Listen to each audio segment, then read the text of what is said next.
So accompanying our speakers, Lennon and Dave, I'm also delighted to introduce to you Jonathan Gold, who's UCLA alum. He's touted as America's best food critic. We are also pleased to have with us today Nicole Rucker. She is a pastry chef and extremely renowned pie baker. We also have with us today esteemed UCLA professors Rochelle Crosby from the Department of Integrative Biology and Physiology and Neurology.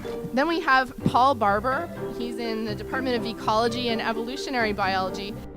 So as many of you know, the students were challenged to perform a scientific investigation of apple pie, which involved varying some feature of the pie, whether that be filling or crust, and present the results in a poster format and with the pies. And so those are the criterion that the judges have been looking at today. Like every single person that we spoke to associates any textural factor that they have with the gluten and not with any of the other facts. Like less water functionalizes starch less. You know?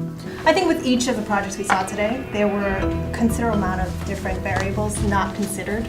But the saving grace for me at the very end was when I tasted their pie, and then all of a sudden, instead of approaching a very technical perspective, they really went about, from a soulful, and we did this to it, and we added, this spice. Do you taste that? Across the board, I felt that like very few people actually used 100% the results of their experiments in the pie. Yeah, Like, it's like this is what we found, and we just cooked the pie. We tested different butter chunk sizes. So what'd you use? Multimodal all the time. You know what I mean? It's like I was very impressed by the nice caramelization of the crust of the guys who used Fireball whiskey. I can't wait till next year when we have crust fortified with Mad Dog 50/50.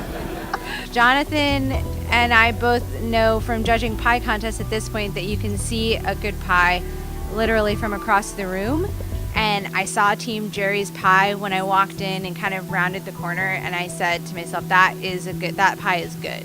It's interesting coming to a mainly science-based competition because it's so heavily swinging in that direction that the creativity, the real true creativity sticks out a lot. Well, we thank the judges for all of their professional insights and decisions that have been made today.